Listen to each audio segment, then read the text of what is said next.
Bonjour à toutes, bonjour à tous. Très heureux de vous retrouver ce matin pour cette session de présentation de différents programmes et dispositifs euh, potentiellement mobilisables ou intéressants également pour développer, soutenir la stratégie européenne des startups. En fait, il nous a semblé important, intéressant au Relais Culture Europe, en fait, de vous proposer un petit peu ce panorama et cet éventail de possibilités de dispositifs.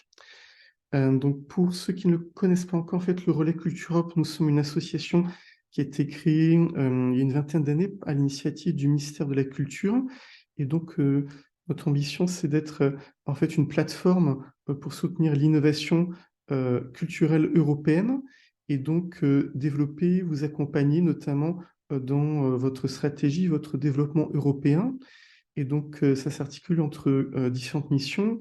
Une première mission de service public qui nous est transmise par le ministère de la Culture, c'est d'être le bureau Europe Créative France, et donc d'informer, d'accompagner l'ensemble des acteurs culturels, créatifs, audiovisuels et des médias d'information sur leur mise en coopération européenne et en mobilisant notamment le programme Europe Créative. Également, au-delà de cette mission, c'est de travailler tout cet espace d'information, d'échange de pratiques entre pairs, également de débat, pour aussi vous permettre d'échanger, aussi d'anticiper vos projets et vos coopérations. Donc c'est pour cette mission voilà, de service public, nous sommes financés par le ministère de la Culture, le Centre national du cinéma et également par la Commission européenne. Alors pour notre point de travail de ce matin, on vous propose en fait voilà, un panorama qui est plus large que le programme Europe Créative, mais qui permet en fait en fonction de la nature de projet et de vos partenariats, en fait d'identifier différentes fenêtres d'entrée possibles entre différents programmes européens, tout en sachant que c'est vraiment ce travail, cet enjeu de l'articulation d'un programme et de votre projet de développement, puisque un projet, une action européenne, dans ses activités, son budget, en fait, ne peut bénéficier que d'un financement européen par projet. Donc ça reste un point d'attention globale par rapport en fait à notre présentation. Mais par contre, dans un développement de moyen terme, et sur différentes étapes de travail. Après, il est tout à fait possible que ces différentes étapes, chacune d'entre elles puisse bénéficier spécifiquement d'un financement européen pour justement appuyer, développer, soutenir un point de travail particulier. Et donc, on peut aussi tout à fait imaginer, effectivement, de pouvoir, dans le temps, étape par étape, bénéficier de différents programmes. Donc sur cette slide générale, ce qui est important, c'est déjà de prendre en compte dans la dimension de vos projets, en fait, les grandes priorités politiques horizontales qui irriguent l'ensemble de la programmation communautaire. Donc il y a évidemment l'enjeu de la transition écologique des secteurs, de l'ensemble des secteurs économiques et industriels. Donc c'est notamment suite au Pacte vert européen, le Green Deal, qui a vraiment ce souhait au travers de la programmation européenne 21-27, de soutenir la transition des secteurs, et donc notamment du secteur des industries culturelles et créatives. Au-delà également, il y a effectivement l'enjeu de la transition du numérique, et donc notamment les priorités politiques 2024 au niveau de la Commission européenne portent notamment sur la question de l'intelligence artificielle et de tout ce qu'on appelle les mondes virtuels, notamment le métaverse. Et donc comment, dans un cadre européen, on va le voir, comment tester, expérimenter, développer des outils et des solutions qui permettent de tester, transférer en fait ces leviers d'innovation technologique sur un réseau plus large en fait d'acteurs et de secteurs, et également mobiliser, expérimenter cet espace nouveau qu'est le métaverse dans la proposition de prototypes, d'outils ou de nouvelles solutions.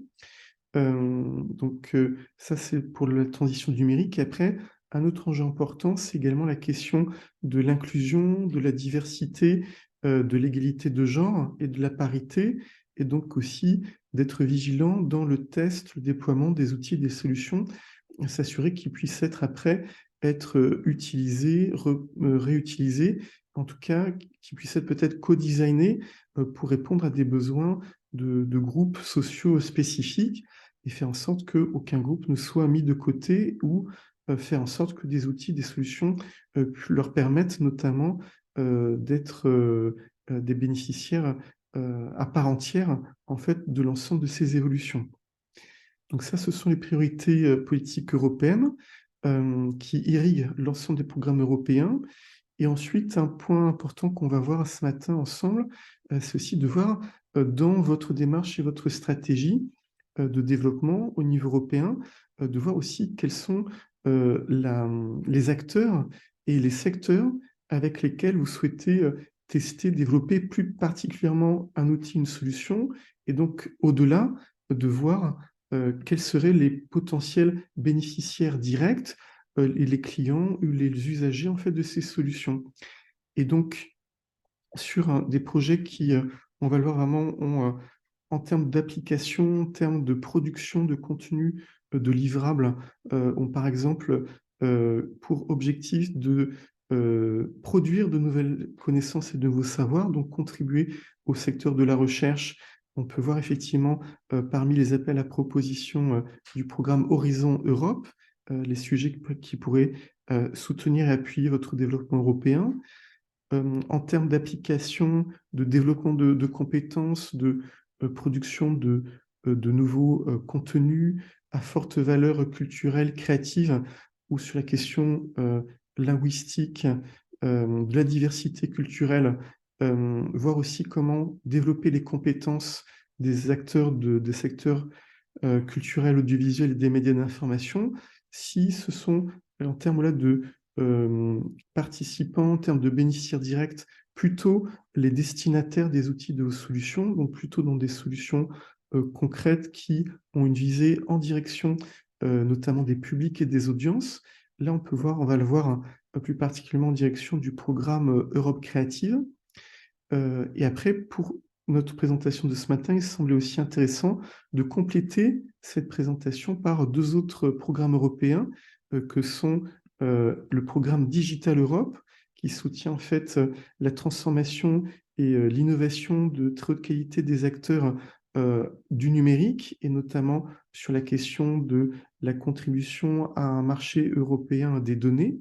Donc on va le voir au niveau de Digital Europe.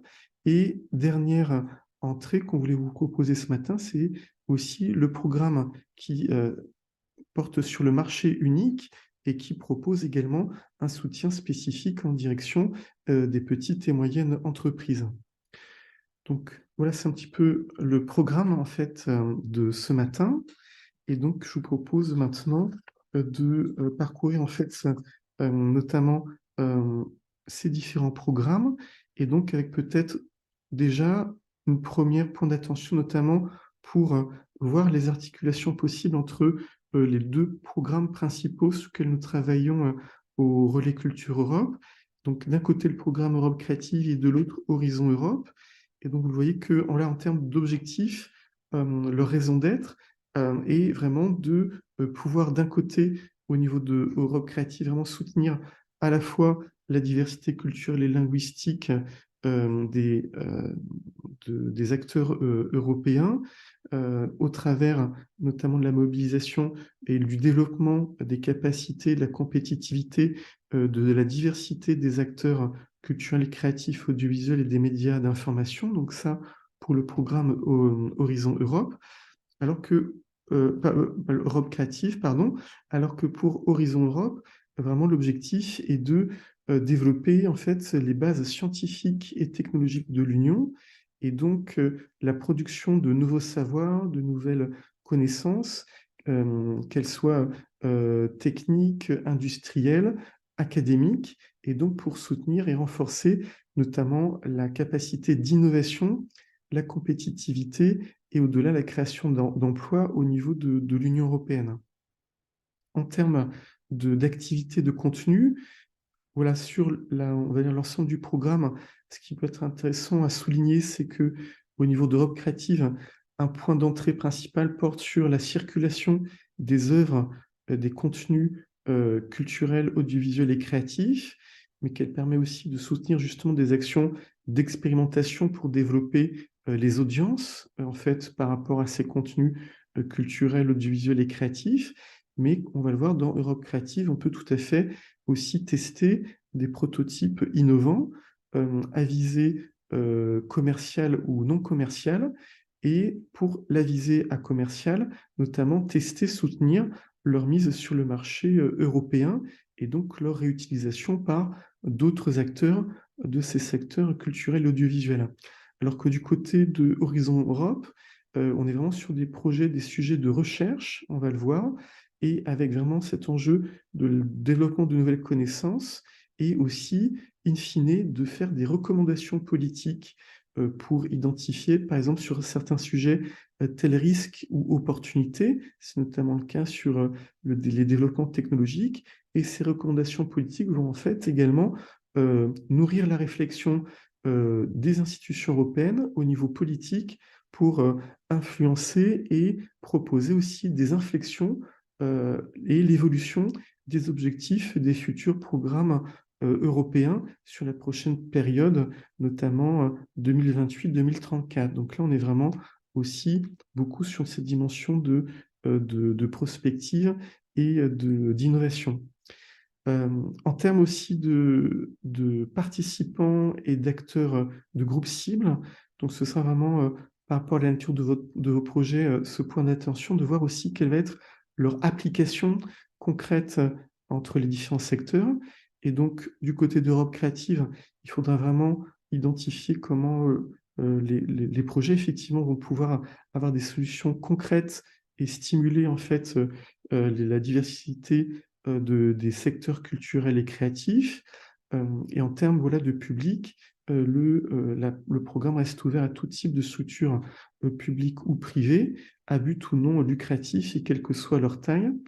Alors que du côté d'Horizon Europe, c'est un programme qui, dans toutes ses dimensions, nécessite la participation d'acteurs de la recherche académique, mais qui est ouvert aussi à des partenariats avec des structures non académiques comme les entreprises ou les startups, notamment avec l'attention sur des hautes valeurs d'innovation technologique, mais également ouvert aux institutions culturelles, aux associations, au pouvoir public. Mais il faut toujours voir aussi comment se situe cette collaboration finalement entre des organisations académiques et non académiques. Donc ça, ce sont vraiment par exemple, sur l'articulation entre ces deux programmes, ces différents points d'attention qui permettent vraiment voilà, d'en préciser un petit peu les spécificités. Est-ce que vous avez des questions sur cette slide? Si c'est bon pour vous, il nous semble aussi important de vous présenter un petit peu quelle est aussi cette ouverture et cette démarche de développer aussi une coopération européenne. Et donc, il y a vraiment ce souhait vraiment de repartir un petit peu en exploration sur de nouveaux enjeux, de nouveaux sujets, identifier avec d'autres partenaires au niveau européen aussi un enjeu, un sujet, une urgence par laquelle vous allez aussi partager et développer vos expertises pour la résoudre collectivement entre pairs. Et donc là, cette dimension de coopération, elle est vraiment essentielle. Et donc, ça permet aussi de croiser des expertises entre, par exemple, des savoirs académiques avec Horizon Europe ou développer des connaissances techniques, des savoirs plus particuliers par rapport à différentes pratiques parmi les secteurs culturels, audiovisuels et créatifs. Et donc, ça permet aussi, dans ce cadre, peut-être de faire évoluer un petit peu la relation que, par exemple, les startups peuvent avoir jusqu'à présent avec d'autres organisations, qu'elles soient organisations de recherche, lieux académiques ou institutions culturelles, et pour devenir vraiment des partenaires à part entière d'un enjeu, d'un sujet d'innovation. Donc, c'est vraiment faire évoluer cette relation, ou peut-être jusqu'à présent où vous avez peut-être pu être associé, mobilisé plutôt en tant que, entre guillemets, prestataire du développement de projets. mais cette dimension de coopération à travers des programmes européens permet aussi peut-être de rééquilibrer cette relation et d'avoir vraiment une approche plus horizontale entre acteurs culturels, créatifs ou de recherche et les acteurs des startups. Donc ça, c'est vraiment un point d'attention et aussi qui permet d'identifier un petit peu la dimension aussi d'innovation par rapport aussi à vos projets.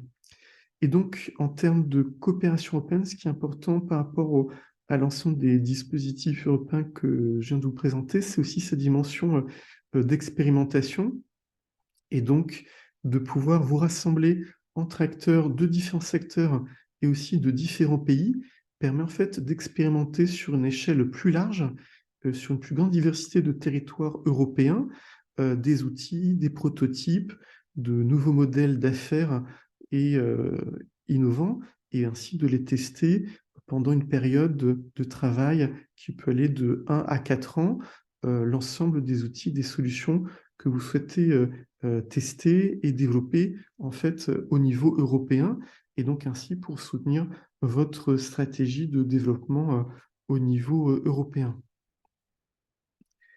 Donc, si vous voulez bien, on va commencer déjà par un petit point d'attention de cette exploration donc, sur le programme Horizon Europe, donc le programme qui est dédié spécifiquement aux acteurs de la recherche en Europe et donc pour soutenir le développement des compétences et des savoirs scientifiques et technologiques de l'Union, et donc aussi un programme où les startups potentiellement ont vraiment toute leur place pour développer, accompagner, partager votre expertise avec des acteurs académiques et donc pour imaginer aussi de nouveaux prototypes, de nouvelles expérimentations, tester de nouveaux pilotes et de nouvelles solutions et notamment au travers de deux initiatives.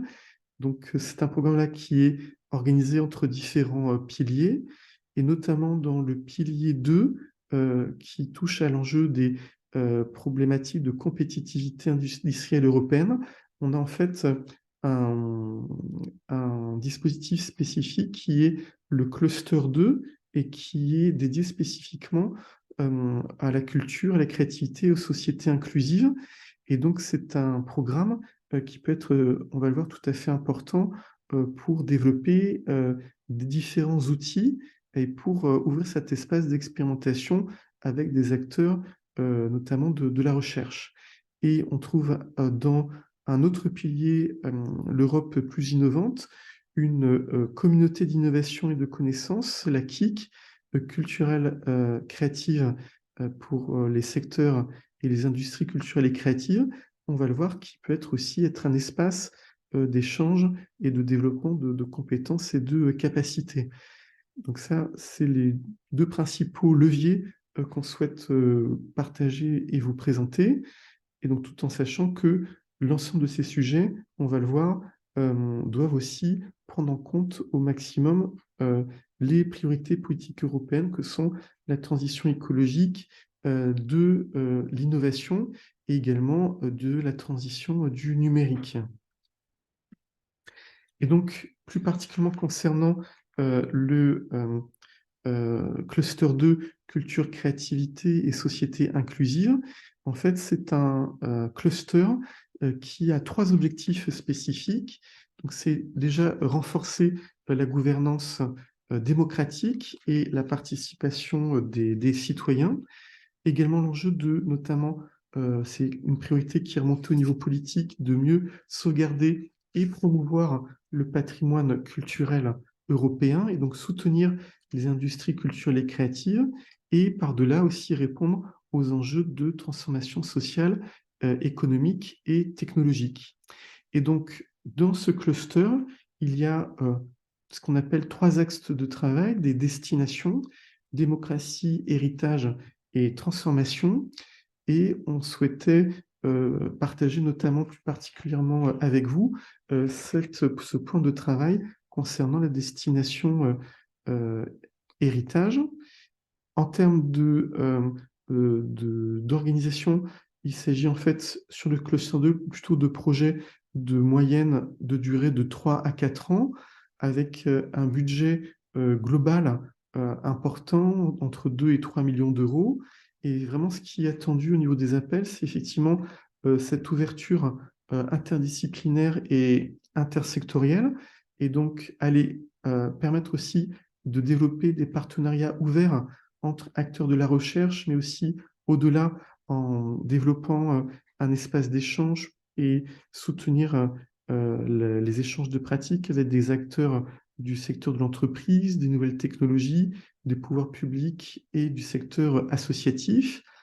Et donc, dans l'idée notamment de développer des projets pour soutenir la recherche fondamentale, mais au-delà aussi des recherches plus participatives ou appliquées et qui vont engager de nouvelles expérimentations en associant des acteurs professionnels ou des citoyens, et également aussi des acteurs politiques. Et donc, avec cet attendu de pouvoir développer, voilà, de produire de nouvelles connaissances, tester, développer de nouvelles solutions techniques, de nouveaux services, mais également nourrir des recommandations politiques pour notamment faire évoluer la programmation européenne. Donc sur cet aspect, un point important, c'est qu'il y a effectivement cette idée d'expérimentation qui peut être développée pendant cette durée de projet, mais en même temps, il y a aussi le souhait que ces outils ou ces prototypes, euh, à la fin du programme Horizon Europe, puissent être finalisés et viables. Et donc, les projets peuvent avoir effectivement cette dimension d'expérimentation, de test, mais aussi cet objectif que, à la fin d'un projet Horizon Europe, il y ait aussi, voilà, un outil qui soit bien finalisé. Et donc, on voulait notamment attirer votre attention sur le cluster 2, en fait, de culture, créativité et société inclusive, et par rapport à des appels spécifiques qui sont ouverts actuellement jusqu'au 7 février au niveau de ce programme. Donc, il y avait notamment euh, un point d'attention particulier concernant notamment l'initiative européenne du nouveau Bauhaus européen, qui a pour objectif de développer notamment des solutions innovantes qui prennent en compte la transition écologique et aussi la manière notamment de, de, de faire en sorte de développer des outils et des solutions qui ont aussi une dimension sociale en termes notamment d'art, d'architecture et de design. Et donc là aussi, les industries culturelles et créatives ont, voilà, aussi tout à fait leur place dans cet appel pour développer l'applicabilité en fait du principe du nouveau Bauhaus européen.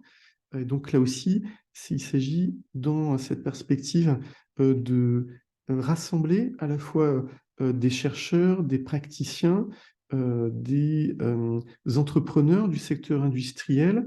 Donc là, par exemple, ça couvre l'ensemble des industries culturelles et créatives, que ce soit en termes de design, de mode, d'artisanat, des professionnels du patrimoine culturel, et avec cette idée de pouvoir aussi, ensemble, collectivement, sur cette approche transsectorielle, de pouvoir aussi co-designer des processus qui sont basés aussi sur la participation des citoyens et de différentes parties prenantes pour proposer justement des solutions qui pourraient être réplicables par différents acteurs au niveau culturel, politique et social. Donc ça, c'était un point d'attention particulier, aussi notamment pour nourrir cette dimension de recommandation politique. Toujours en lien avec l'enjeu de la transition écologique, il y a un sujet particulier qui est de travailler aussi la question de la transition climatique durable. Et donc là aussi, les petites et moyennes entreprises, et notamment les startups, ont aussi tout à fait leur rôle pour aussi accompagner notamment la diversité des industries culturelles et créatives dans cette transition écologique pour qu'elle soit davantage soutenable. Et par exemple, dans cet appel, il y a cet enjeu de pouvoir euh, développer, tester de nouveaux modèles d'affaires qui prennent en compte cet enjeu de durabilité en utilisant aussi de nouvelles technologies et aussi pour produire voilà, de nouvelles méthodes et d'adapter justement euh, cet enjeu de la transition écologique aussi à ces nouvelles solutions technologiques. Donc c'est aussi un appel qui permet par exemple de croiser à la question notamment du croisement entre ces enjeux de transition à la fois écologique et numérique. Donc c'est aussi un appel qui pourrait, par exemple, développer des petits pilotes à petite échelle, par exemple en impliquant au minimum 5 acteurs de 5 pays différents participants au programme et qui voilà, pourraient aussi, dans le cadre de ce projet, tester en fait ces domaines d'application et donc tester de nouveaux modèles économiques durables. Le troisième sujet possible, c'est plus pour soutenir la transition numérique, cette fois-ci des industries culturelles et créatives. Donc là aussi, les startups auraient tout à fait aussi un rôle clé pour apporter, contribuer, échanger leur domaine d'expertise avec différents secteurs culturels et créatifs. Et donc notamment pour mobiliser notamment tout ce qui peut être levier d'innovation technologique, en tout ce qui peut toucher au big data notamment et à l'intelligence artificielle. Donc ça peut être aussi un cadre spécifique de tests pour développer notamment de nouveaux prototypes qui permettent de renforcer justement le développement des compétences de ces acteurs. C'est un appel également qui est ouvert notamment sur le déploiement de très haute qualité, par exemple de contenu de, euh, de réalité virtuelle, de réalité augmentée, et donc aussi pour tester, prototyper notamment des services ou des produits qui sont encore plus attractifs. Et donc là aussi, avec l'enjeu, cette attention de pouvoir mieux répondre aux besoins notamment des plus petits acteurs parmi les industries culturelles et créatives, et comment peut-être développer des outils qui vont permettre de faciliter le développement de leurs compétences et faciliter peut-être de nouveaux mécanismes d'investissement euh, au bénéfice en fait de ces secteurs. Donc là aussi, il est tout à fait possible de développer des prototypes à petite échelle au sein d'un projet sur cet appel qui rassemblerait au minimum, par exemple, 4 pays différents participants au programme. Et deux autres appels qui nous semblent importants, intéressants à souligner, c'est aussi l'appel dédié notamment à la promotion des valeurs européennes, notamment au travers du patrimoine culturel et artistique européen.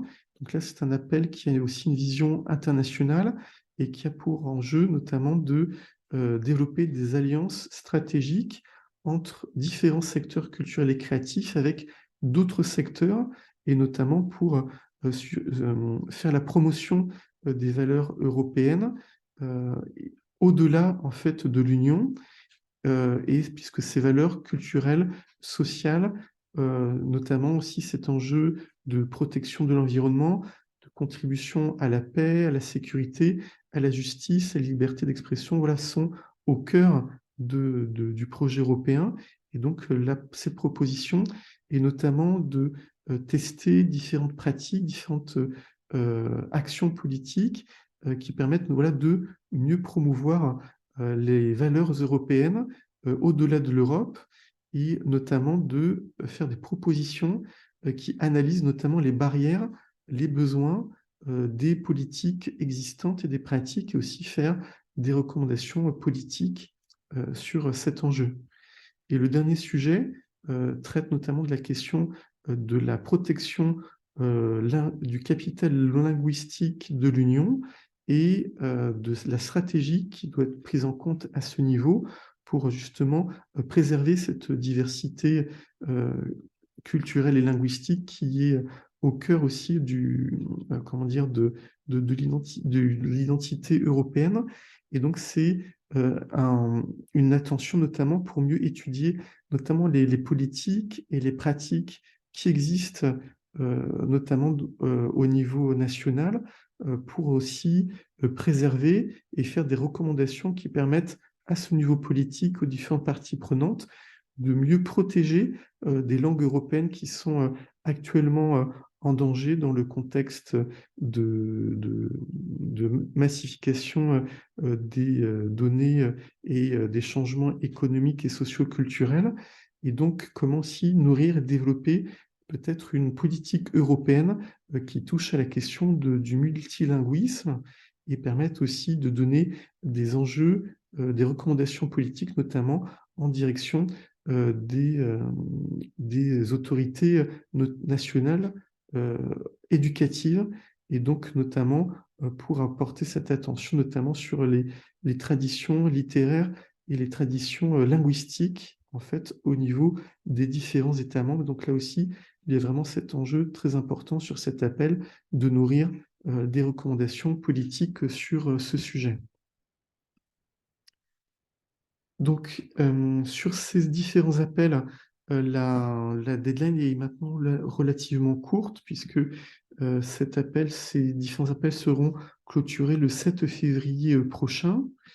Ce qui est important, c'est que chacun de ces appels à propositions est publié sur le portail Funding and Tenders, et vous retrouverez sur la page de chacun de ces appels un outil de recherche de partenaires qui vous permettra, voilà, d'identifier d'autres acteurs européens qui souhaitent préparer des candidatures sur ces appels.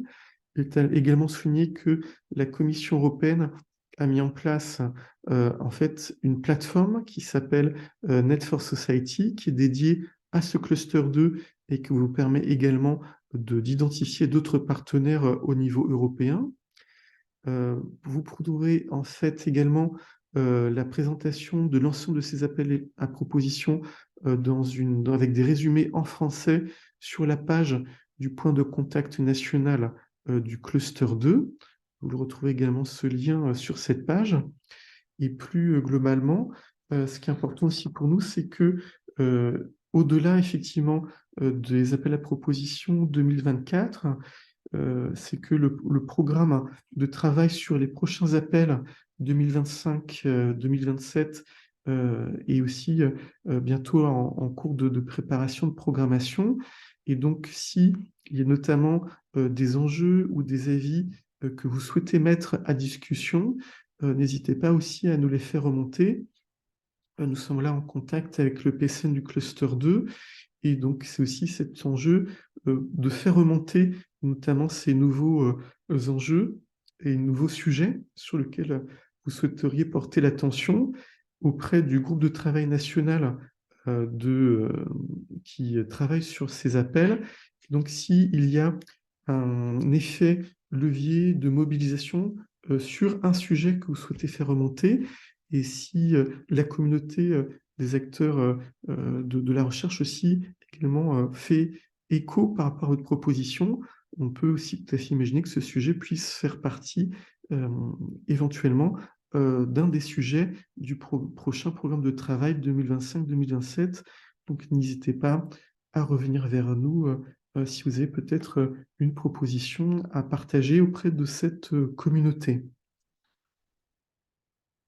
Et également, pour le compléter, c'est que il y a en fait sur l'ensemble de ces appels Horizon Europe un système de financement en cascade par rapport à des projets qui ont déjà été soutenus. Donc plus particulièrement, je souhaite attirer votre attention sur deux euh, communautés de projets. Donc la communauté euh, qui a trait au patrimoine culturel, et aussi la communauté en charge du climat. Donc, vous retrouverez également sur cette slide le lien de ces deux communautés. Et on souhaitait également attirer votre attention sur une autre communauté qui est la communauté d'innovation et de connaissances qui est la KIC pour les secteurs culturels et créatifs et pour les industries culturelles et créatives qui est en cours de préparation de ces appels à propositions pour l'année 2024. Ils seront également inscrits sur cette slide. Et on voulait également attirer votre attention sur cette KIC par rapport un petit peu à ses spécificités, puisqu'il s'agit en fait euh, comment dire, sur cette KIC de rejoindre une communauté d'échange et de savoir et d'expertise, notamment entre acteurs des industries culturelles et créatives. Et donc, ça peut être aussi un lieu particulier que vous pouvez rejoindre si vous le souhaitez, notamment pour développer vos connaissances et partager aussi des compétences entrepreneuriales avec d'autres acteurs, d'autres secteurs. Donc là, il s'agit vraiment de favoriser, de constituer une communauté de connaissances qui soutiennent la diversité des secteurs culturels et créatifs. Et donc là, on est dans une démarche qui permet notamment de développer un écosystème plus particulier entre acteurs de la recherche, de l'innovation et des entreprises qui permettent en fait de développer les modèles d'affaires à visée commerciale ou non commerciale de l'ensemble de ces acteurs. Et là, il s'agit vraiment de développer plus particulièrement pour cette communauté des acteurs culturels et créatifs, en fait, des partenariats transsectoriels et qui réunissent à la fois acteurs de l'éducation. Il y a cet enjeu en fait de pouvoir développer des connaissances, des compétences, mais aussi des artistes, des créateurs, également des chercheurs, aussi des entrepreneurs, donc acteurs des industries culturelles et créatives et également des startups, également aussi des investisseurs. C'est aussi cette idée de tester de nouveaux modèles d'affaires et progressivement, la KIC a ouvert en fait un club d'investisseurs et pour aussi sensibiliser les acteurs financiers privés à la prise de risque et au soutien des acteurs de cette communauté, puisque c'est aussi cet enjeu que la KIC devienne progressivement, euh, se dégage en fait d'un financement européen et progressivement puisse mobiliser les ressources d'acteurs privés pour poursuivre son développement dans le futur, également d'associer des acteurs politiques donc pour pouvoir développer cette communauté d'échange de connaissances et donc applicable sur les besoins et les enjeux spécifiques des acteurs culturels et créatifs. Et on souhaitait notamment attirer pour votre attention sur le fait qu'il y a au niveau de la KIC d'ores et déjà en fait un accélérateur de start-up dont les modalités de candidature sont actuellement ouvertes jusqu'au 4 décembre, et donc un accélérateur spécifique qui traite en fait de l'enjeu du nouveau Bauhaus européen qu'on vient déjà d'évoquer. Et donc, au travers de cet accélérateur, il y a vraiment ce souhait de développer, donc toujours sur l'enjeu de la transition écologique, sociale et culturelle, voilà, de saisir les trois grands enjeux du nouveau Bauhaus européen. Donc, c'est soutenir des objectifs climatiques pour aussi inciter à passer progressivement à la neutralité en termes de production carbone et aussi de protection de la diversité. C'est aussi au niveau esthétique de proposer des outils, des solutions qui basent leurs propositions aussi sur la qualité de l'expérience et leur contribution au bien-être des citoyens européens, et aussi un point d'attention sur la question de la diversité, de l'égalité, de l'accessibilité de l'ensemble des outils qui sont proposés. Et donc, pour les candidats visés sur cet accélérateur, en fait, il peut concerner aussi bien de petites sociétés, des petites startups que des entreprises à grande échelle. Et au travers de cet appel, la Commission souhaite composer une cohorte de 28 startups représentatives en fait au niveau européen, dont les critères d'éligibilité au minimum sont d'avoir été constitués après le 1er janvier 2019 et aussi avoir un minimum de 5 000 euros de revenus en 2023 ou de 10 000 euros d'investissement reçus. Vous retrouvez voilà, ces différentes modalités sur cette slide. Il y a évidemment cette idée au travers de ce dispositif d'identifier en fait un défi social euh, au travers de 4 axes thématiques qui sont proposés. La connexion avec la nature, développer aussi le sentiment d'appartenance et la participation aussi à une communauté, aussi l'enjeu au niveau social de développer des produits ou des services qui donnent la priorité aussi aux lieux ou aux personnes qui en ont le plus besoin. Et au-delà, effectivement, comment développer un développement de projets qui permettra de toucher et de mobiliser en fait un écosystème industriel plus large. Donc c'est aussi une opportunité sur laquelle on souhaitait attirer votre attention et dans tous les cas au niveau de, euh, de ce dispositif. Voilà, vous retrouvez l'ensemble des informations sur cette slide et les appels 2024 de la KIC Culture et Créativité sont en cours de préparation, seront très prochainement lancés sur le site internet de la KIC et donc vous retrouverez également sur cette slide la présentation de ces prochains appels. Est-ce que vous avez des questions sur cette première partie de présentation?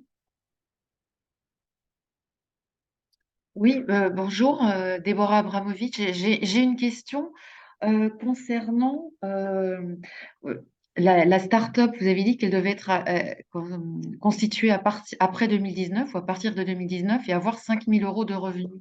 C'est uniquement pour candidater au projet de la KIC ou pour l'ensemble des projets que vous avez présentés ce matin? Alors non, là, je parlais spécifiquement de l'accélérateur de start-up pour le nouveau Baos européen. D'accord, très bien, je vous remercie. Vraiment, très spécifique par rapport justement à cet appel accélérateur, en fait. D'accord, merci beaucoup. Oui, je vous en prie. Est-ce que vous avez d'autres questions? Oui, oui, peut-être. Bonjour, je suis la Glesna. J'ai une question. Est-ce que la startup est en cours de création, mais il y a un investissement de 10 000 euros? Est-ce qu'on peut candidater ou pas? Alors en fait, dans tous les cas, il faudra qu'elle soit enregistrée légalement dans votre pays. Donc, il faudra vérifier qu'elle soit bien enregistrée avant la deadline du 4 décembre. D'accord. Et j'ai encore d'autres questions. Est-ce que cette cohorte de startup, est-ce que vous renouvelez l'année prochaine? Alors, il faudra que je repose la question à notre contact auprès de la KIC pour voir s'il y aura une reconduction de cet appel. Donc, je peux effectivement reposer la question et vous retransmettre la réponse, Ursula. Merci beaucoup, Vincent. Merci. Je t'en prie. Bonjour, pardon Bonjour. Vincent, Charles-Henri Maurigrotte. Je voulais juste savoir si au niveau de la KIC, il y a quand même toute une, toute une, tout un écosystème d'entrepreneurs et d'investisseurs, etc. Donc, qu'est-ce qui protège en fait nos industries et ce qu'on va présenter sur place? Alors, Nos business models, pardon. oui. Alors après, c'est sur la question peut-être oui, de la confidentialité, de la protection des données. Alors c'est une question alors que je dois en fait aussi peut-être demander précision à ce niveau-là auprès de la KIC elle-même pour vous donner aussi une réponse et faire un retour. Mais une question qui est très juste.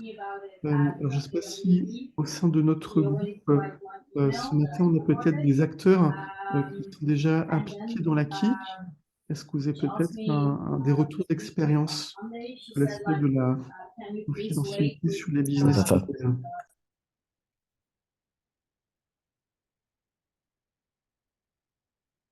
Alors, a priori, je n'entends pas ou je ne vois pas de retour sur cet enjeu. Je vérifie. Dans le chat, non. En tout cas, là, c'est une question que je peux reposer et puis vous revenir vers vous avec un mail complémentaire. Parfait, merci beaucoup. Oui, pareil pour la slide. Les slides n'ont pas de lien cliquable. Vous allez nous envoyer quelque chose? Alors, si, après la présentation, je renverrai cette présentation PDF et donc Ok, l'ensemble des liens hypertextes vous permettront d'accéder directement aux différentes pages de ces différentes propositions parfait. Merci beaucoup. à ce niveau-là. Ok, très bien. Je vous propose voilà, de poursuivre notre présentation. Donc là, on voulait basculer maintenant sur un autre programme européen donc, qui est aussi un peu plus au cœur de notre travail au quotidien au sein du Relais Culture Europe et vous proposer en fait la diversité des appels spécifiques parmi Europe Créative qui pourraient être aussi potentiellement mobilisables dans vos projets et notamment dans vos coopérations européennes. Donc pour celles et ceux qui ne connaissent pas, c'est le programme qui est spécifiquement dédié aux acteurs culturels, créatifs, audiovisuels et des médias d'information pour notamment soutenir leur expérimentation et leur coopération transnationale européenne. Et donc, il est réparti entre trois volets, trois sous-programmes. Donc, on va le voir. Le sous-programme culture qui est dédié spécifiquement à l'ensemble des secteurs culturels et créatifs européens, le volet média pour les acteurs, la diversité des acteurs de la chaîne de l'audiovisuel, donc ça va de la production, la diffusion de contenu, que au développement de solutions business pour l'ensemble de ces acteurs. Et un dernier volet qui est un peu moins connu, c'est le volet transsectoriel, qui a pour premier objectif voilà, de soutenir des partenariats innovants entre secteurs culturels et audiovisuels, donc sur un outil, un objet, un prototype commun, mais c'est également dans ce volet qu'on a un soutien qui est spécifique et qui est dédié au secteur des médias d'information. Et donc là aussi, un programme qui, dans l'ensemble de ces objectifs aussi, souhaite renforcer la transition écologique, la transition numérique et une attention particulière en direction de l'équilibre de genre, l'inclusion, la diversité et la parité. Et donc, un point d'attention notamment porte sur le volet culture d'Europe créative avec son appel coopération qui va se clôturer à la fin du mois de janvier, puisque c'est un appel qui a différentes priorités. Donc, les deux grandes priorités, c'est soutenir la création et la circulation transnationale des œuvres culturelles et créatives au niveau européen, ou aussi cet enjeu justement de l'innovation et de comment ouvrir un espace d'expérimentation qui va développer justement les capacités d'innovation, les compétences des acteurs d'un secteur culturel et créatif ou de différents secteurs culturels et créatifs. Et là, il y a notamment une priorité spécifique qui est le digital, donc le numérique, et c'est une priorité qui n'est encore pas suffisamment mobilisée par les acteurs culturels et créatifs.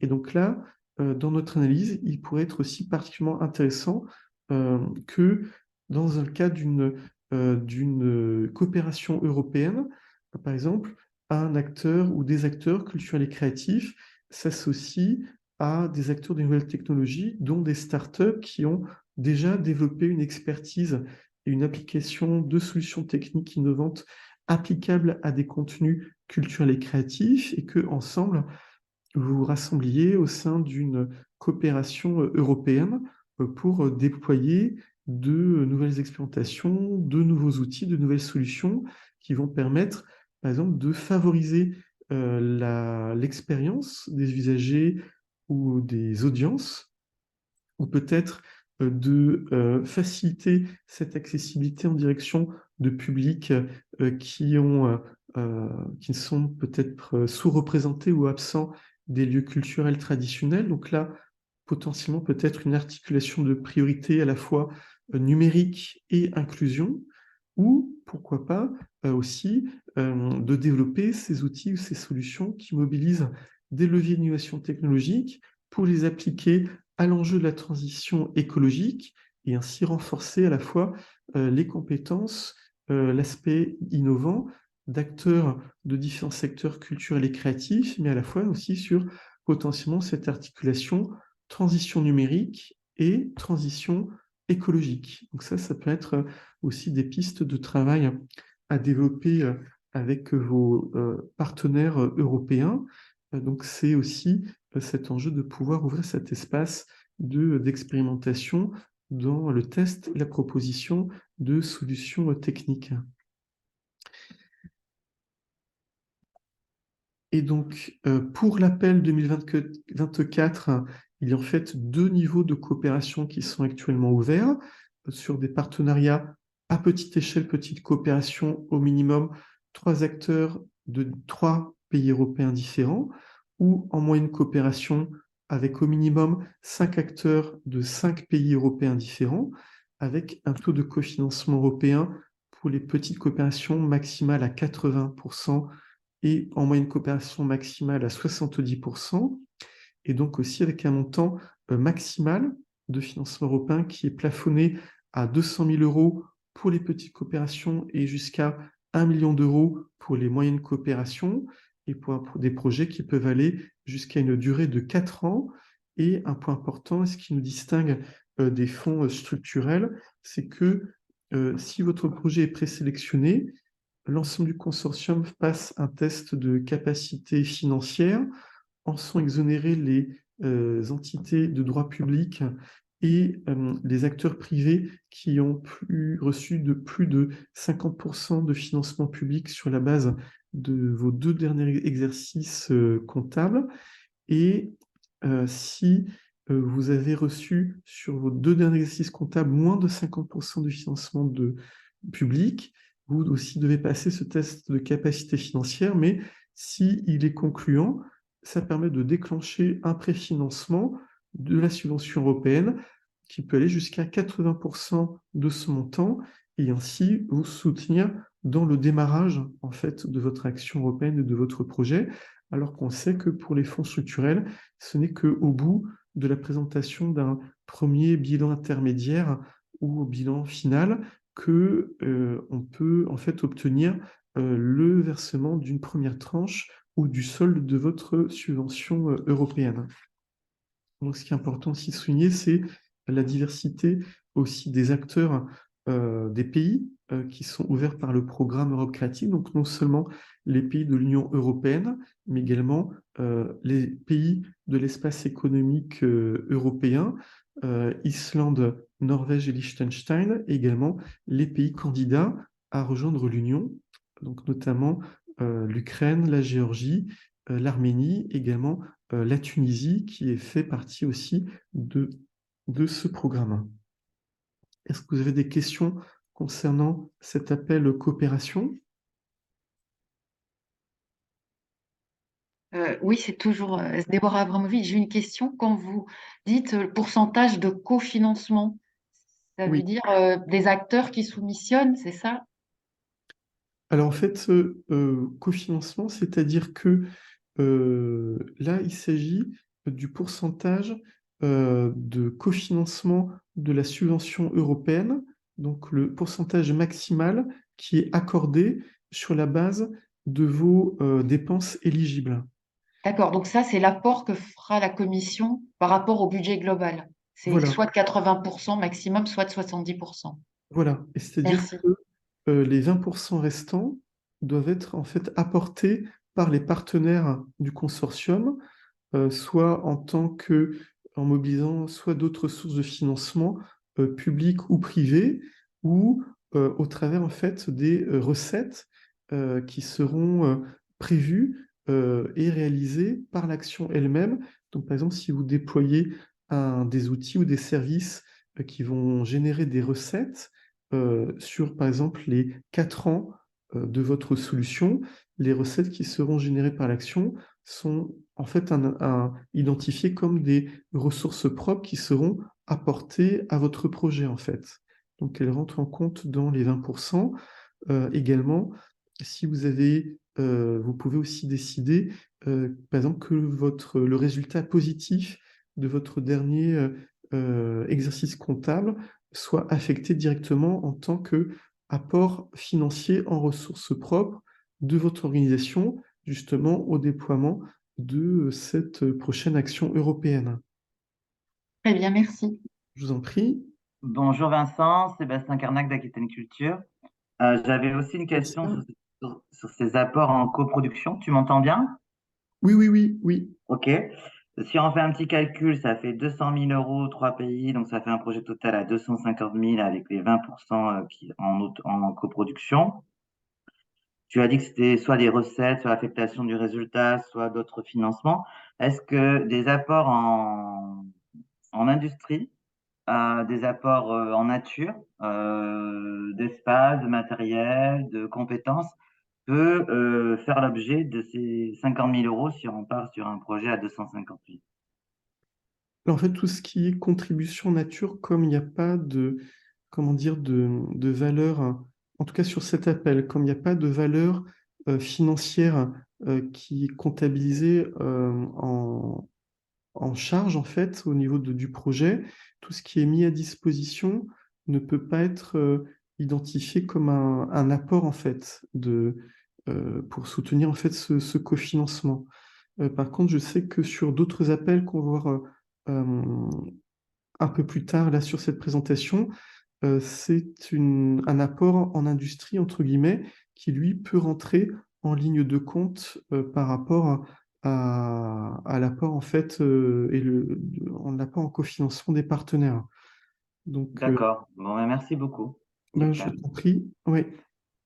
Effectivement, la question de l'apport en industrie et sa prise en compte dans les projets aussi diffère en fonction des différents volets et des différents appels du programme, puisque elle est aussi, alors je sais que c'est toujours un enjeu pour les acteurs, les sociétés et pour les startups, mais aussi tout dépend dans la manière dont, au niveau économique et financier, elle est prise en compte dans la nature spécifique des appels. Donc, effectivement, sur cette question, en fonction des appels, on a aussi voilà, des réponses qui sont différentes. Donc, si c'est bon pour vous, Merci pour la réponse, Vincent. je t'en prie, Sébastien. On bascule maintenant sur l'autre volet qui est le volet média, et donc qui est le programme qui est lié spécifiquement aux acteurs de l'audiovisuel. Et donc, un programme média, en fait, qui recouvre une très grande diversité d'appels qui sont organisés en 3 grands clusters. Cluster contenu, notamment on va le voir sur la question de la production de jeux vidéo narratifs, d'expériences immersives. Cluster business, on va le voir également sur le déploiement de nouveaux modèles d'affaires, et aussi le cluster audience. Et donc en 2024, il y a 13 appels qui sont actuellement ouverts, et on voulait notamment porter votre attention sur 2 appels particuliers de médias en 2024. Donc tout d'abord, sur le cluster content, l'appel qui est dédié aux acteurs de la production de jeux vidéo et de contenu immersif, et donc un appel qui soutient le développement en fait de ces contenus, et dont l'appel est ouvert jusqu'au 24 janvier.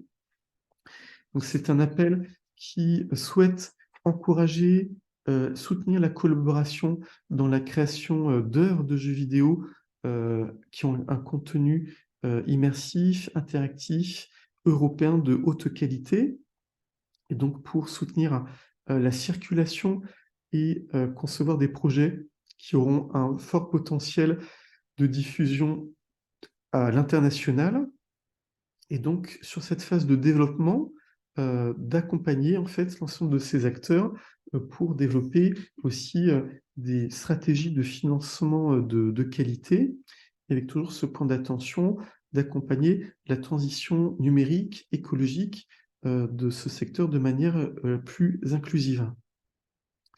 Alors, quel type de projet? Il s'agit vraiment de jeux vidéo narratifs, d'expériences immersives interactives, et donc aussi avec l'idée d'avoir un récit narratif. Donc ça, c'est un point important, essentiel par rapport à cet appel, pour développer aussi des contenus originaux et de qualité, avec une visée d'exploitation commerciale, et aussi avec cet enjeu pour cet projet, en fait, que le coordinateur ou l'un des partenaires détient bien la majorité des droits par rapport à cet appel. Un point d'attention, c'est que certaines œuvres, en fait, ne sont non éligibles, notamment quand il y a le travail de développement de production est sous-traité par une autre société, ou quand ces œuvres ne sont pas ont un objet, en fait, d'accès anticipé, ou car elles ne sont pas encore achevées ou sont toujours en cours de développement. Donc il s'agit vraiment de soutenir un consortium ou une société de production de jeux vidéo, ou une société de production audiovisuelle ou un studio XR. Donc ça cible vraiment un type d'acteur spécifique, sur lequel il faut notamment présenter une expérience antérieure, et donc au minimum une expérience antérieure éligible ayant été commercialisée depuis 2 ans, et aussi dans cette œuvre antérieure dont le développement est actuellement en cours, par rapport à votre œuvre en cours de développement, pour un minimum de 10 mois. Donc c'est toujours un peu aussi ce critère par rapport à l'œuvre que vous déployez, et aussi pour développer donc un jeu dont l'expérience est immersive et interactive. Et c'est un appel qui est ouvert en tant que candidat unique, en tant que mono-bénéficiaire, mais aussi pour lequel vous pouvez déployer une approche en tant que multi-bénéficiaire. Oui, Lydie? Oui, alors j'ai vu que dans les critères, moi j'ai à financer la partie contenu d'un metaverse éducatif. Donc on a obtenu une très grosse subvention de BPI dans le cadre d'IDEMO. Mais évidemment, il ne prend pas en charge les contenus. La société n'a pas fait Elle a fait un robot éducatif précédemment, mais elle n'a pas fait de jeux vidéo. Euh, bon, c'est un peu curieux de demander une référence sur un jeu vidéo pour un metaverse, puisque logiquement, là, les contenus metaverse sont éligibles. Et d'autre part, c'est un métaverse éducatif, mais qui est complètement ludique. Entre autres, il y a la création d'un jeu avec Polytechnique. Et je vois que le critère éducation n'est pas éligible. Est-ce qu'il y aurait une latence? Est-ce qu'on pourrait faire quelque chose ou est-ce que c'est rédhibitoire? Alors après, je sais que c'est un appel qui est très spécifique aussi, qui est très strict, puisque notamment le cluster content est très strict par rapport à ces critères d'éligibilité. Donc malheureusement, il n'y a vraiment aucune dérogation possible par rapport aux appels du secteur content, qui sont aussi très compétitifs. Donc il faudrait peut-être voir, alors peut-être qu'on pourra en rediscuter, peut-être voir par rapport à cette expérience, euh, peut-être un autre appel parmi Europe Créative, Hmm. pour voir, ou Ok. dans ce cas-là, quelle serait peut-être l'autre peut-être phase de développement, ou qui pourrait peut-être bénéficier plus directement d'un financement européen. Hmm. D'accord. Ok, ben on en rediscute. Merci. Ok. Et également, donc, sur ces déploiements, il nous semblait aussi également intéressant de voir un peu plus précisément un autre appel parmi les appels actuellement ouverts du volet média.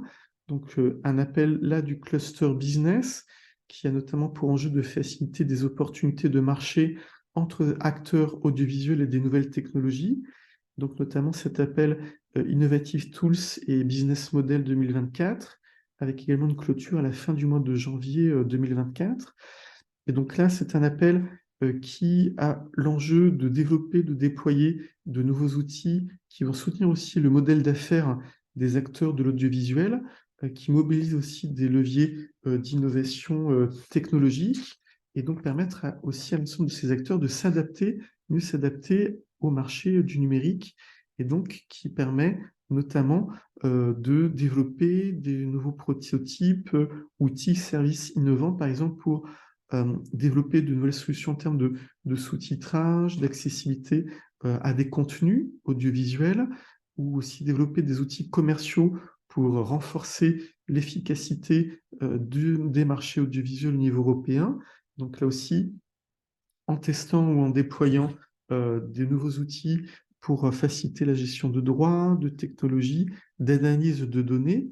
Donc là, on peut tout à fait imaginer, il y a déjà eu des innovations, des solutions qui ont déjà été déployées en mobilisant par exemple la blockchain, par exemple, ou aussi sur cette visée économique de développer de nouveaux modèles qui vont rechercher la complémentarité et soutenir la mise en coopération entre différentes plateformes de distribution audiovisuelle, aussi tester, développer de nouveaux modèles commerciaux de distribution, de promotion, et par exemple qui vont mobiliser l'intelligence artificielle ou le big data pour tester, développer, commercialiser ces nouveaux outils et nouvelles solutions. Et avec toujours aussi cet enjeu, c'est une priorité transversale aussi d'améliorer la transition écologique de l'industrie audiovisuelle. Et donc sur l'appel 2024, il s'agit pour les candidats de présenter une stratégie européenne et un déploiement de différentes solutions sur une période de 3 ans, avec un taux de cofinancement européen qui peut aller jusqu'à 70% des dépenses éligibles.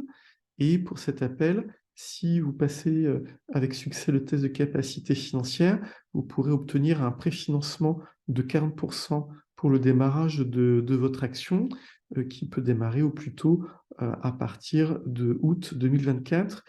Et donc, c'est un appel qui a un budget européen de 8,5 millions d'euros. Est-ce que vous avez des questions sur cet appel ?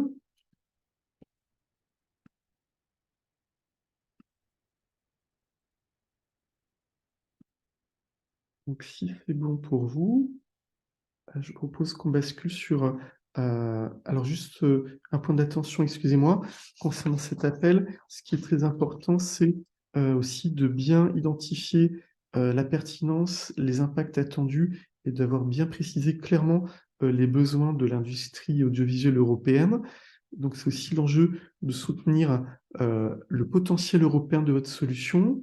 Donc là, ce qui est un élément clé, c'est aussi la solidité de votre business model, les projections que vous faites, l'analyse aussi de votre analyse du marché européen par rapport à cette solution et aussi dans la mise en œuvre sur cette base-là, présenter le potentiel de rentabilité de votre outil, de votre solution technique, technologique, applicable sur les secteurs culturels et audiovisuels, et aussi de pouvoir aussi présenter la manière dont vous allez échanger, partager aussi des données, aussi au travers au sein des membres de votre consortium, également de partager avec d'autres acteurs plus largement aussi les résultats de vos expérimentations. Donc c'est aussi un appel qui est ouvert en fait à cet enjeu qui prend en compte la question des enjeux de diversité, d'inclusion et d'égalité entre les hommes et les femmes. Est-ce que vous avez des questions sur cet appel ?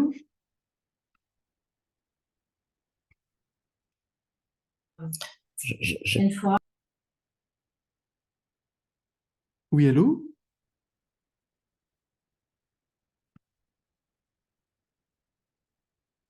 Je ne sais pas qui souhaite prendre la parole.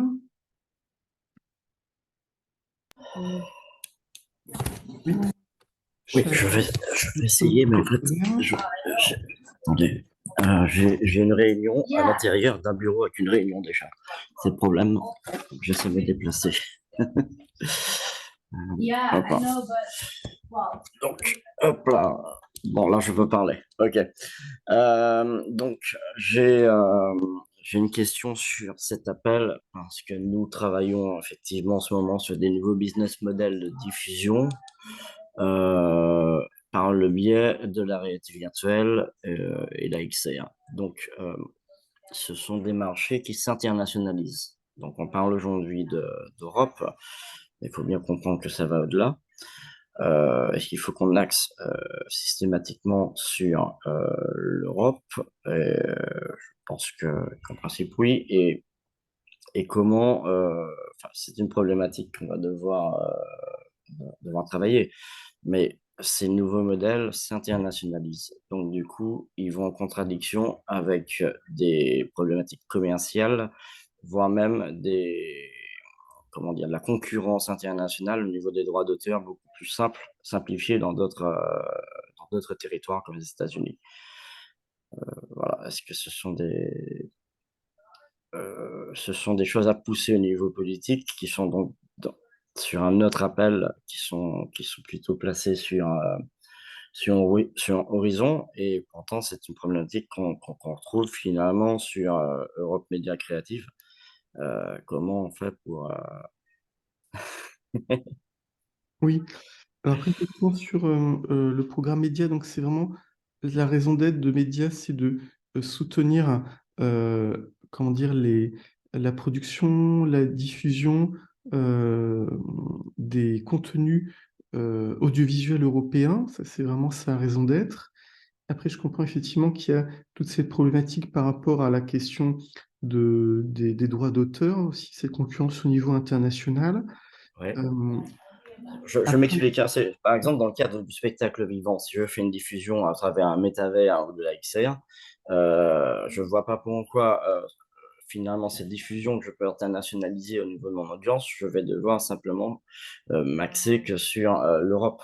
Euh, et, et donc, du coup, il y a énormément de questions et d'enjeux à se poser à ce niveau-là. oui.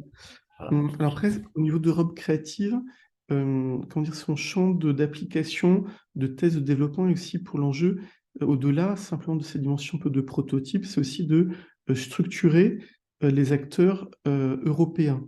Donc dans toutes ces dimensions, l'application qui va être développée doit se faire aussi au bénéfice pour renforcer les capacités, les compétences des acteurs au niveau européen.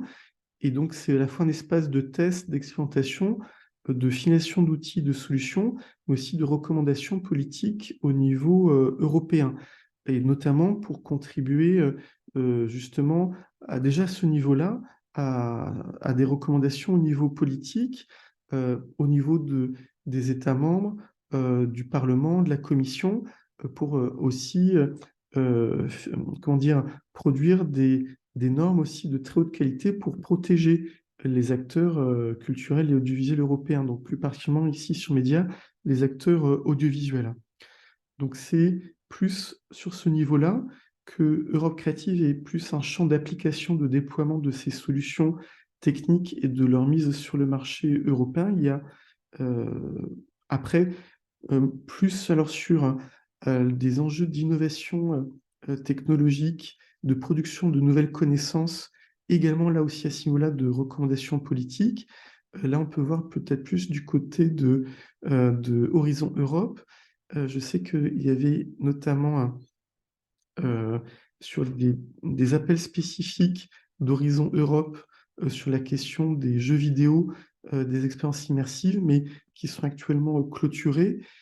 C'est un point que peut-être je pourrais davantage vérifier auprès de mes collègues par rapport aux projets qui ont été déjà mis en œuvre à ce niveau-là, et voir aussi quels ont été les résultats, les productions qui ont pu être déjà élaborées, et après aussi les repartager avec vous, en fait. Mais Ok. Ok, mais si je comprends bien, en gros, c'est des notions de prototypage. pour solidifier le marché et l'innovation européenne au niveau de la culture et sa distribution. Et à partir de là, effectivement, nous pourrons commencer ensemble à discuter politiquement sur les problématiques d'internationalisation de l'audience, puisqu'effectivement, il faut bien comprendre que ces métavers aujourd'hui, ou ce métavers que nous mettons en place tous, a une dimension sans frontières et donc pas forcément territoriale. Donc c'est bien pour ça qu'il faut aujourd'hui s'en rendre compte et qu'il ne faut pas clôturer dès maintenant, parce qu'on va simplement se retrouver à, à clôturer des métavers européens, mais pour lequel le grand public qui utiliserait finalement ce type d'application métavers pourrait très bien aisément aller sur les métavers américains. Donc voilà, c'est cette dimension qu'il faut vraiment essayer de faire remonter en fait. Et après, c'est vraiment aussi dans votre analyse par rapport justement à l'évolution de ces innovations technologiques. C'est aussi au travers de votre pratique, de vos points d'attention, d'ores et déjà, de partager vraiment ces enjeux par rapport justement à ces innovations technologiques et de voir comment être aussi partagé d'ores et déjà aussi ces recommandations au niveau français, au niveau européen. Alors peut-être une question que je vous pose, c'est de voir, effectivement, il y a différents acteurs, on le voit par exemple au niveau français, qui se saisissent de cet enjeu du métavers sur différents contenus culturels audiovisuels. Et est-ce qu'il y a d'ores et déjà des lieux où cette réflexion, ces points d'attention sont partagés un peu plus globalement par ces acteurs français et européens pour d'ores et déjà aussi mobiliser et informer les différents niveaux politiques au niveau national et communautaire, d'ores et déjà sur les risques et les opportunités ou les points d'attention sur le métavers. Donc c'est aussi au-delà aussi de notre séance d'information ce matin, peut-être de voir comment un peu plus prolonger cet échange, parce que c'est des points de débat de politique industrielle qui sont évidemment très importants en fait. Donc s'il y a aussi votre souhait, votre proposition de poursuivre cet échange sur cet enjeu, on peut après tout à fait y travailler ensemble au-delà de cette session de ce matin. Avec plaisir, hein. On se Oui. recontactera, Vincent. Merci. Je vous en prie, merci. Donc, si c'est bon pour vous, on continue un petit peu notre exploration de ce matin. Et donc, on bascule maintenant sur le dernier, troisième volet du programme Europe créative. Et on souhaitait notamment attirer votre attention sur l'appel Innovation Lab 2024. Donc, lui qui a une date de clôture un petit peu plus tardive, la fin du mois d'avril.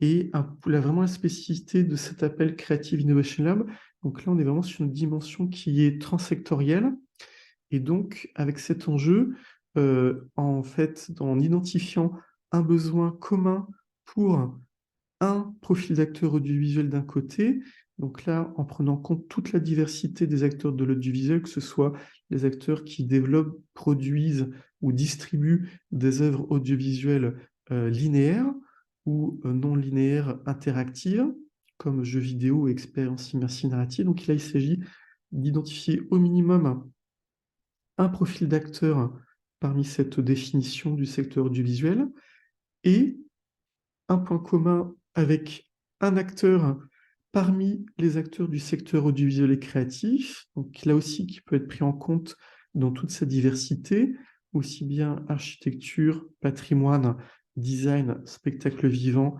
littérature, édition, radio et art visuel.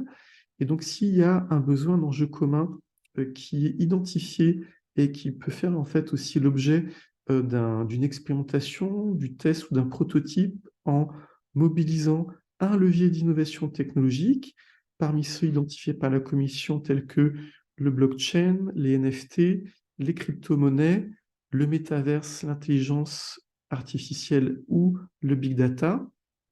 En fait, on est sur cette articulation un secteur audiovisuel plus un secteur culturel et un levier d'innovation technologique on est dans ce champ d'exploitation des Creative Innovation Labs.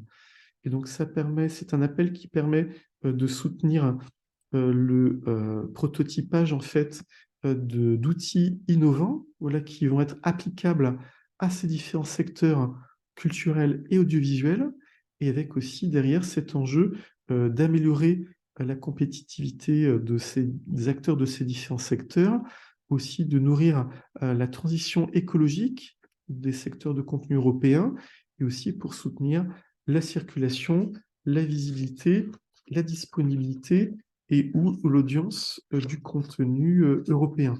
Donc ça, ce sont vraiment les spécificités, les objectifs généraux de cet appel. Et c'est un appel qui est dédié aussi à la constitution de projets de partenariats innovants et aussi pour rassembler cette diversité d'expertise parmi les secteurs culturels, audiovisuels et créatifs. Et donc là, un très large spectre d'organisations est invité à y participer, des structures, qu'elles soient de nature publique ou privée.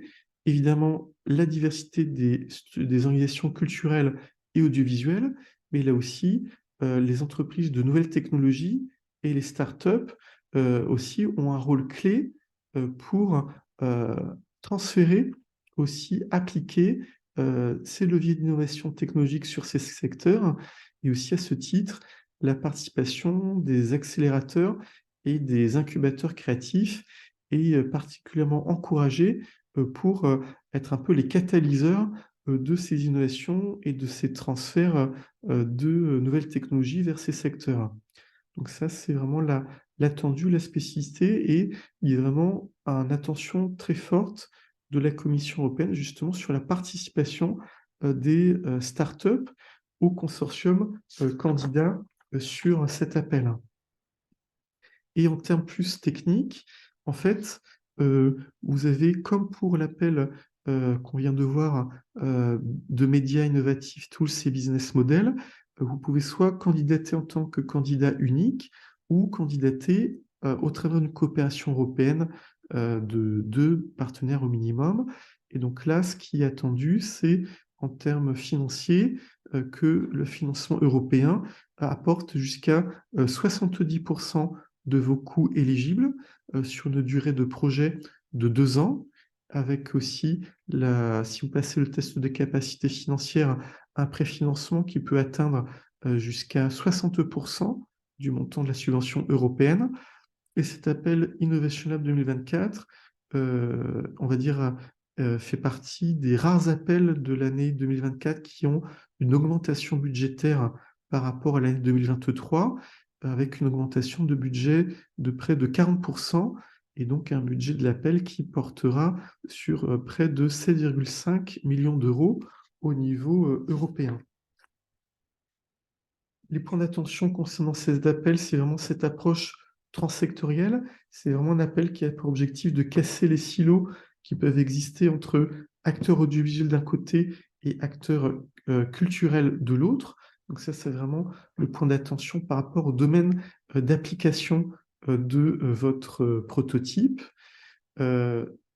Important qui sera analysé, c'est aussi votre modèle d'affaires et l'analyse de marché européen que vous allez pouvoir mettre en évidence, et donc d'identifier justement le potentiel commercial en fait de votre outil, de votre solution.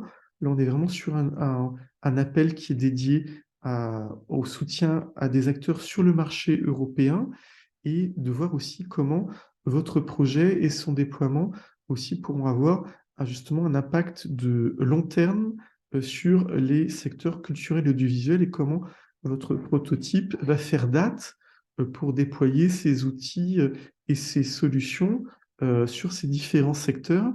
Donc c'est un appel qui peut soutenir les différentes phases en fait de votre déploiement, soit la conception d'un prototype alpha, soit son test, son déploiement avec différents groupes cibles en fait au niveau européen pour la finalisation de votre outil ou de votre produit, ou aussi, dernière phase possible, c'est de soutenir sa commercialisation au niveau européen. Et donc, son déploiement entre ces différents secteurs culturels et audiovisuels. Est-ce que vous avez des questions concernant cet appel Innovation Lab? Oui, Lydie. Ouais, j'ai toujours beaucoup de mal à le cerner par rapport à Innovative Tools and Business Model. Mais j'ai vu que dans Innovative Tools and Business Model, sur les derniers appels, il y avait beaucoup de projets monopartenaires, alors que là, ben, fatalement, on est en consortium. Pour les projets précédemment élus, c'est toujours en ligne sur le site de l'EACEA. Voilà, c'est que les différents projets sélectionnés, on présente en fait leur résumé de projet sur la plateforme Funding and Tenders Oui. en anglais. Après, on a le souhait, justement pour l'accompagnement des candidats sur cet appel, de vous présenter en fait les résumés en français des projets sélectionnés pour vous permettre aussi de bien identifier un peu la spécificité de cet appel. Alors, en fait, par rapport à Innovative Tools de médias, c'est que Innovative Tools de médias, son domaine d'application, c'est le secteur audiovisuel, alors que dans cet appel Innovation Lab, c'est vraiment un domaine d'application attendu sur le secteur audiovisuel et le secteur culturel. Et donc, dans le déploiement d'outils, de solutions, de plateformes, de démarches, en fait, qui vont mobiliser un levier d'innovation technologique et qui va être appliqué sur des contenus culturels et audiovisuels, en fait. Mhm. Donc, par exemple, pour vous donner un exemple d'un projet qui était sélectionné sur cet appel, par exemple, il y a eu le projet Panodyssée, qui est en fait une plateforme qui permet de mettre en relation à la fois des écrivains et des scénaristes, en fait, donc à la fois écrivains du secteur de la littérature et scénaristes du secteur audiovisuel, également des journalistes sur la production de contenu et d'information. Donc là, on a bien une articulation entre acteurs culturels, acteurs audiovisuels, euh, qui vont en fait mobiliser une plateforme pour favoriser en fait les échanges et soutenir leur créativité. Donc là, on a en fait cette dimension transsectorielle culture audiovisuelle et le projet qui a été sélectionné cette année a pour objet aussi de mobiliser, par exemple, l'intelligence artificielle pour justement soutenir la créativité de ces auteurs et aussi les soutenir aussi dans l'analyse des données qui seront produites par la plateforme. D'accord. Et la moyenne des budgets est supérieure à celle d'Innovative Tools? On peut dépasser le 1,2 million, par exemple? Euh, Effectivement, alors dans mon souvenir, il faudrait juste que je vérifie rapidement, par exemple, les statistiques du tout dernier appel. Mm. Hop, hop, hop. Et pour compléter le questionnement, moi je me demandais si candidat unique, on attend quand même un consortium, même si c'est porté par un candidat unique.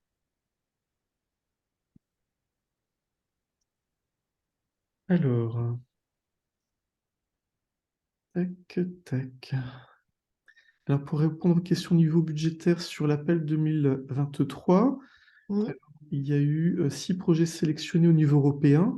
Donc, c'est vrai que là, c'est aussi un projet qui est aussi euh, très qualitatif. Donc, il y a de très fortes attendues au niveau de la Commission par rapport à la qualité des projets. Et pour info, tout le budget européen prévu n'a pas été distribué sur cet appel, là, en 2023. Mm. Et donc, en termes de volume de projet, on avait en moyenne un budget d'environ 1 million d'euros en coût éligible et avec une fourchette qui allait de 600 000 à 1,4 million. Et en termes de financement européen, une moyenne d'environ 600 000 euros de financement européen obtenu. Et là, une fourchette qui va de 200 000 euros jusqu'à 830 000 euros. Donc ça vous donne aussi un peu l'ordre de grandeur par rapport à la dimension de cet appel. Et est-ce que tu sais combien il y avait de projets reçus sur les 6 projets retenus? Alors, dans mon souvenir, je crois qu'il y a eu plus de 100 projets qui ont été Ah déposés ouais, au niveau européen, mais la grande difficulté, effectivement, c'est que c'est beaucoup de projets qui n'avaient pas suffisamment soit l'approche transsectorielle, c'est-à-dire que soit c'était plutôt des projets qui articulent contenu culturel et de nouvelles technologies et qui auraient eu peut-être plus leur place dans la priorité digitale de l'appel coopération de culture, ou uniquement audiovisuel et nouvelles technologies, donc là aussi qui auraient eu plus leur place dans l'appel Innovative Tools de médias. Et d'accord. aussi, c'est notre point, c'est une analyse de marché européenne qui n'était pas suffisamment de qualité et qui ne couvrait pas suffisamment justement ces différents secteurs et donc qui n'était pas aussi, elle, transsectorielle. Mhm. D'accord, merci Vincent, beaucoup. Oui, Vincent, Sébastien? Oui. ouais, c'est Sébastien. J'avais deux questions. Une première question sur le candidat unique, mais il faut quand même que ça soit constitué d'un Ah oui. consortium, quand même. De toute façon, je vois pas comment on peut porter un projet comme ça sans consortium. Et après, j'avais une question sur ça y est, je l'ai perdu, sur l'analyse du marché. Voilà. Où on va chercher l'information objectivable sur les besoins et l'analyse du marché européen. Est-ce que tu as des pistes là-dessus intéressantes? Alors sur les candidats uniques, effectivement, comme on est sur un appel qui demande vraiment de rassembler toute cette diversité d'expertise, de connaissances, effectivement, sauf effectivement à être une organisation avec une équipe, euh, on va dire une équipe idéale qui rassemble cette connaissance, expertise entre les secteurs culturels, audiovisuels et des nouvelles technologies, et avec déjà eu l'opportunité de développer, d'avoir pu faire ses preuves sur différents euh, solutions d'application, c'est effectivement peut-être entre guillemets une structure rare en fait à constituer. Donc ce serait peut-être plus effectivement notre recommandation à candidater en tant que consortium pour justement favoriser le partage de connaissances, d'expertise entre ces différents secteurs culturels, audiovisuels et de nouvelles technologies. Après, en termes d'analyse de marché, nous, dans les connaissances que nous avons sur cet enjeu, on sait que c'est des documents qui ont été publiés par la Commission européenne. Il y a notamment deux rapports de la Commission européenne, l'un sur l'intelligence artificielle et l'autre sur la question de la gestion de la protection des droits des créateurs qui sont disponibles. Et également, la Commission a publié au mois de juin le Media Industry Outlook Report, qui est une analyse européenne en fait des tendances de l'enjeu de l'innovation pour les acteurs de l'audiovisuel et du jeu vidéo et des médias d'information. Donc c'est aussi des rapports qui sont publics en accès libre. Donc je pourrais également les repartager avec vous pour nourrir aussi votre réflexion et votre stratégie. Merci. Oui. Et après, je ne sais pas si, à votre connaissance, d'autres rapports ont été peut-être publiés. C'est peut-être aussi un point qu'on pourra peut-être voir, nous, de notre côté, peut-être avec nos collègues du ministère de la Culture et aussi au-delà de notre session d'information, plus largement partager l'ensemble de ces études et de ces rapports pour vous aider dans la préparation de vos stratégies. Donc, si c'est bon pour vous, je vous propose de basculer sur les tout derniers appels du volet transsectoriel qui nous semblait intéressant de mentionner avec vous. Et donc, notamment, là, une série d'appels qui est dédiée spécifiquement aux acteurs des médias d'information. Et dans les textes des appels, il y a notamment la mention des enjeux de l'innovation technologique et donc de mieux accompagner la transition numérique des acteurs des médias d'information, Donc plus particulièrement, par exemple, sur des enjeux de l'éducation aux médias, les startups sont clairement mentionnées dans l'appel Média Literacy, donc dans l'idée de développer des solutions innovantes qui vont se déployer au niveau transnational européen et qui vont, par exemple, soutenir de nouveaux outils, dispositifs éducatifs qui vont permettre de lutter contre les mécanismes de désinformation, les nouvelles techniques de manipulation basées sur l'IA ou lutter contre les fake news.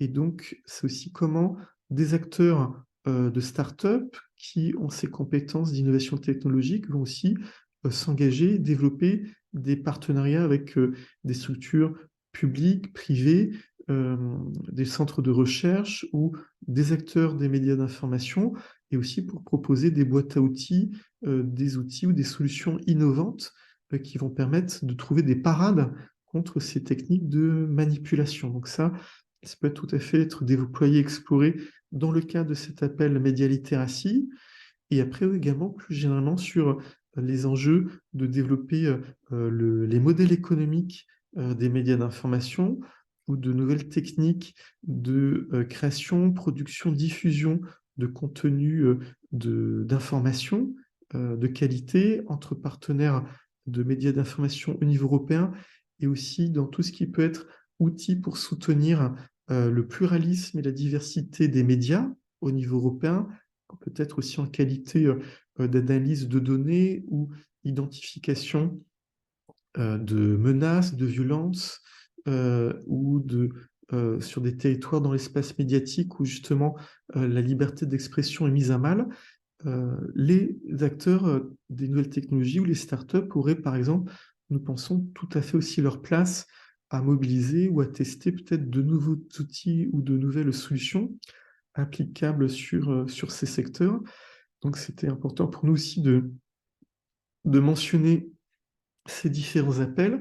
Et donc, si vous avez dans votre champ d'application le souhait, la pratique, aussi l'expertise pour développer, appliquer vos contenus d'innovation en direction de ces secteurs, également, ces appels news sont actuellement ouverts. Est-ce que vous avez des questions sur les actions news?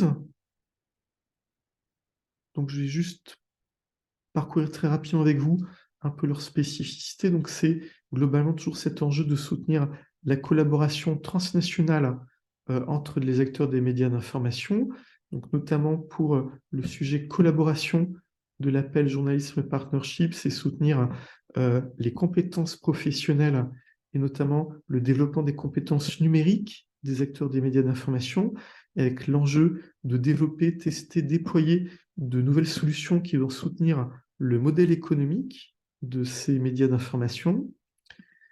Donc l'enjeu pluralisme, là c'est plus l'enjeu de la protection de la résilience pour soutenir le pluralisme, l'indépendance éditoriale des médias d'information. Donc là aussi, des outils d'innovation technologique pourraient être déployés, appliqués pour mieux défendre la liberté, le pluralisme des médias en Europe.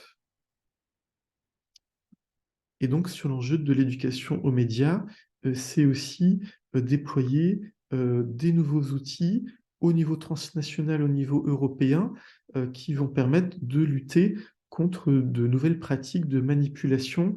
Par exemple, trouver des parades à ces techniques de désinformation qui sont mobilisées par certains acteurs de l'intelligence artificielle. Et c'est vraiment cet enjeu de créer ces parades par rapport à ces pratiques. Et donc juste là, rapidement au niveau financier, on a sur ces différents pays,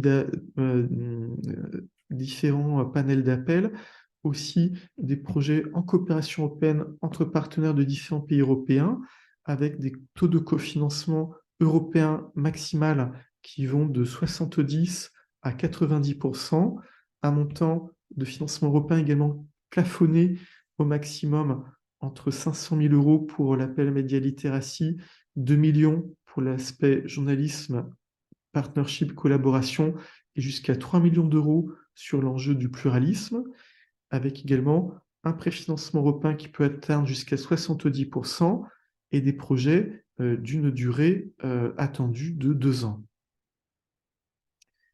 Est-ce que vous avez des questions sur les actions news? Oui, Lydie. Oui, en fait, moi j'ai été surprise parce qu'il y a des appels qui ont été publiés en 2023 qui étaient à peu près similaires et qui venaient de la DG Connect. Donc, est-ce que ce sont les appels de la DG Connect qui sont arrivés là et qui portent maintenant l'appel News 2024 ou est-ce qu'il faut être vigilant qu'il y aura encore en 2024 des appels directs de la DG Connect sur ces plateformes news? Alors oui, effectivement, alors nous aussi on reste attentifs aux appels pilotes, actions préparatoires lancés par la DG Connect.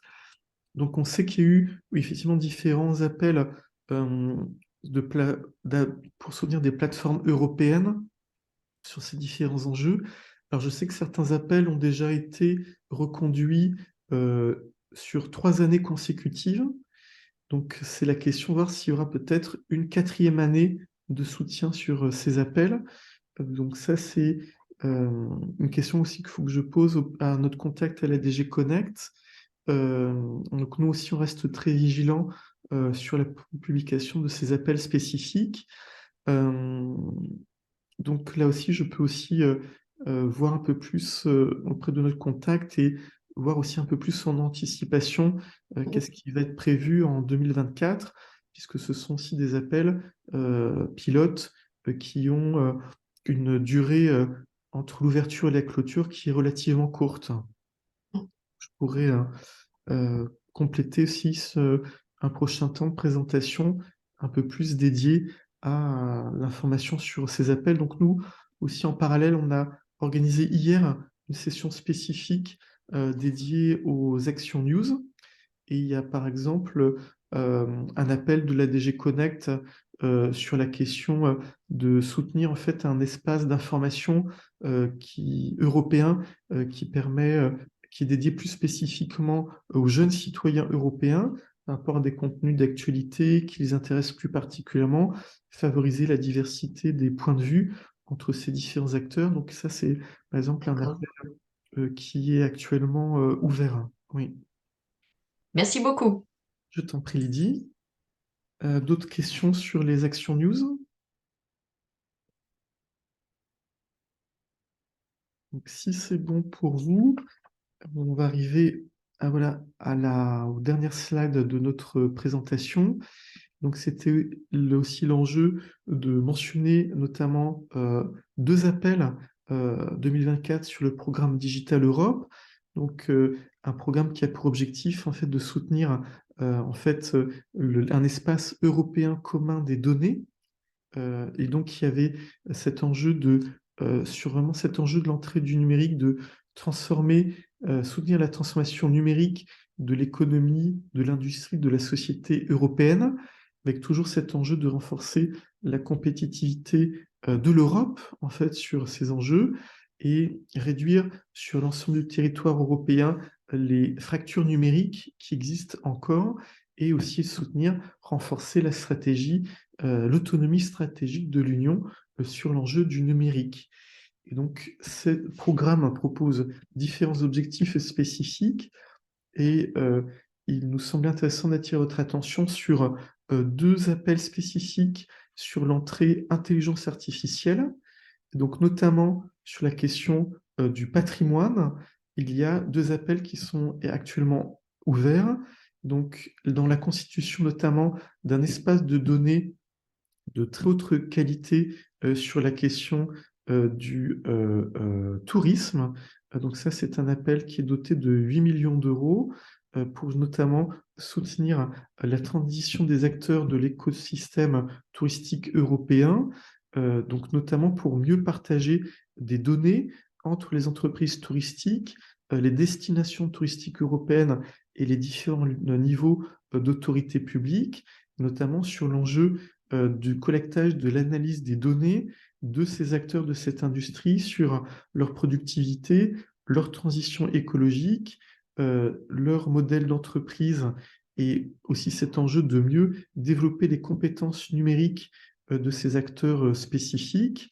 Et donc, sur cette base-là, collecter, analyser des données qui permettront aux acteurs de l'industrie touristique de mieux adapter leurs offres touristiques en conséquence.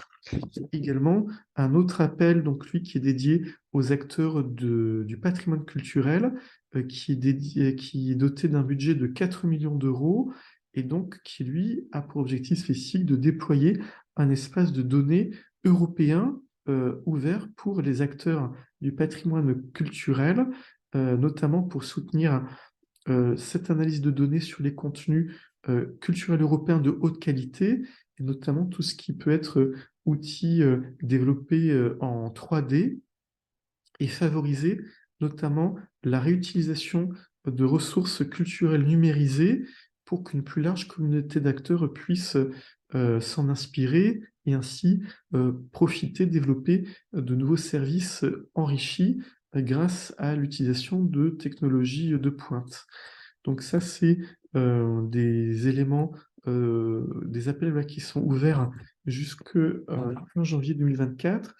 Et nous, au niveau du Relais Europe, nous restons aussi attentifs par rapport à l'ouverture et la préparation du prochain programme de travail sur ces différents appels.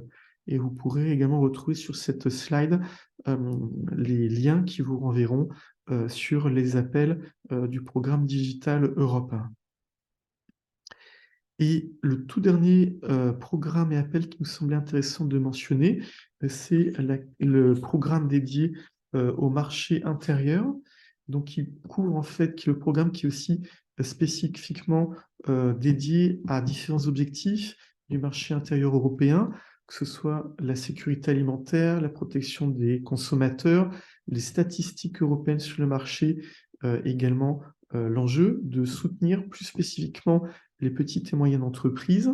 Et donc, dans le soutien prévu au SME, il y a un dispositif spécifique qui s'appelle COSME et qui a pour objectif notamment de soutenir particulièrement des projets transsectoriels innovants qui s'inscrivent à la fois dans les transitions vertes et numériques, également favoriser, soutenir l'écosystème des petites et moyennes entreprises européennes et aussi soutenir leur internationalisation.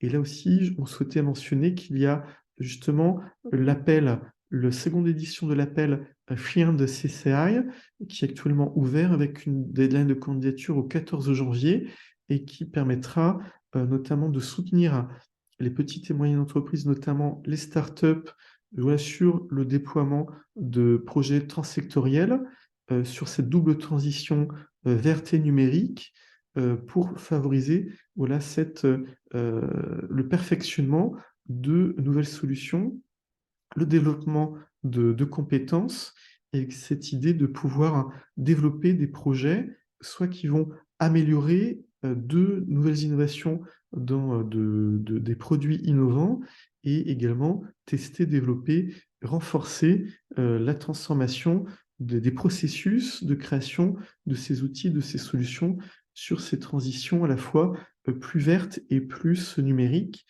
Et les candidats, les projets sélectionnés pourront bénéficier d'un soutien forfaitaire de 50 000 € pour le déploiement et de ces solutions. Donc, vous retrouvez également sur cette slide la présentation de cet appel à candidature. Donc, vous retrouverez également l'ensemble des appels à propositions de la Commission européenne sur le portail dédié Funding and Tenders. Donc, vous retrouverez également sur cette slide le lien sur ce portail.